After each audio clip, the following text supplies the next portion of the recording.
Assalamualaikum warahmatullahi wabarakatuh. Jumpa lagi dengan channel Handrason Apelen Berbagi Cerita.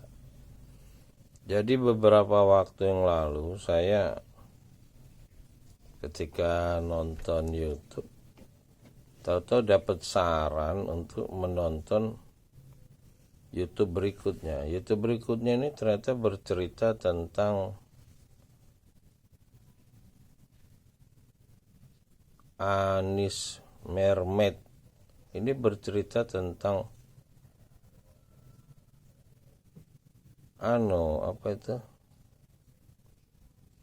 ilmu falak, astronomi. Dia berbicara tentang bulan, tentang planet-planet tata surya yang berada di titik sekian derajat. Lalu bercerita tentang akan terjadi sesuatu yang dalam minggu itu tanggal 19 sampai tanggal 26 Maret akan terjadi sesuatu yang menurutnya adalah dia baca pakai bahasa Inggris itu. Waduh, saya bilang ini sains, matematik, nggak mungkin orang tahu perhitungan sekian derajat tanpa matematik. Nah, kemarin saya bertemu dengan Daeng, seorang wanita asal Makassar di PKOR, Sekretariat Orda Lampung. Ternyata dia berbicara tentang tarot. Dari tarot itu ternyata ilmu falak, ilmu matematik juga. Oh, saya bilang ini baru saya paham, ilmu falak itu ternyata ilmu matematik yang dulunya diangkat oleh ilmuwan Arab ketika di Eropa dari Yunani. Dan dari Anis Mermaid itu saya juga kaget ketika dia menyebut nama Rumi. Saya tahu Rumi ini selama ini sebagai puisi spiritual yang ternyata dia juga ahli ilmu falak, ahli matematik.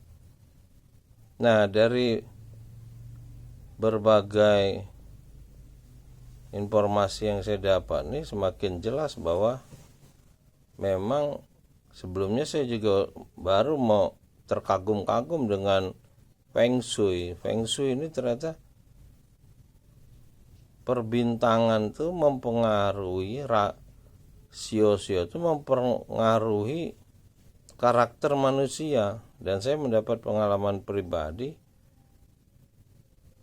Saya 5 beradik laki-laki. Selama ini saya kalau ngomong sebagai anak tertua selalu dilawan oleh adik-adik saya itu. Ternyata pas saya cek dengan Feng Shui, karena saya punya seorang teman almarhum Michael Samsu Alwi itu mu'alaf yang Cina yang masuk Islam, dia mengerti Feng Shui. Ternyata menurutnya Feng Shui itu adalah Islam, ilmu alam. Kata Islam di sini kan ilmu alam semesta. Nah, dari situ saya ngerubah sikap terhadap adik-adik saya itu. Saya diam aja. Nah, diam itu mereka tidak merasa terancam dan mereka tidak marah gitu loh. Saya kalau mereka ngerasa terancam, mereka lebih ganas menyerang. Nah, dari berbagai fenomena ini akhirnya hari ini teknologi cahaya ini telah sampai pada teknologi cahaya 2 dimensi, itulah video call, teknologi Android. Nah, kalau melihat perkembangan dari ilmu falak, matematik, lalu teknologi digital hari ini, maka memang tidak lama lagi teknologi teleportasi 3 dimensi ini dapat tercapai, yang dinyatakan sebagai teknologi orang berilmu pengetahuan di era Nabi Sulaiman yang mampu mengalahi jin ifrit. Jadi memang kemarin saya mengamati juga bayang-bayang air kolam di lantai itu dia membentuk cahaya-cahaya. Nah ini sebetulnya cahaya-cahaya ini semua digital. Dan dari pemahaman saya juga bahwa kita ini juga menghirup udara. Sebetulnya kita ini juga gelombang. Kita kalau enggak menghirup udara yang mengandung oksigen, kita mati. Berarti kita juga gelombang. Kita menghisap gelombang. Dan itu juga dinyatakan dengan informasi bahwa pencipta meniupkan ruh kepada manusia saat di kandungan. Itu juga gelombang. Berarti tubuh kita ini gelombang. Nah, gelombang-gelombang ini akan teraktivasi ketika kita iqra, membaca kitab dari pembukaan sampai surat manusia. Dia akan teraktivasi sebagai mesin ruh manusia. Nah, apabila kita tidak iqra, mengingkarinya, maka cahaya-cahaya tadi akan menjadi benda padat.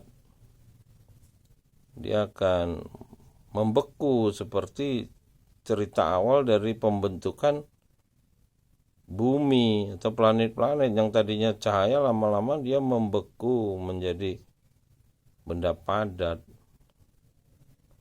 Jadi proses iqra, membaca kitab manusia atau kitab cahaya ini, itu ada proses kembali tawaf, proses kita kembali kepada pencipta yang merupakan juga sumber energi.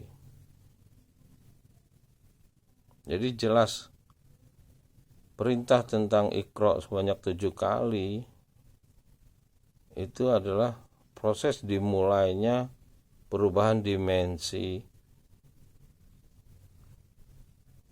kita, dimensi manusia atau orang atau unsur fisik kita ini menjadi dimensi cahaya. Jadi ruhnya menjadi aktif dengan iqra dan iman dan amal yang soleh, maka dia akan dijemput.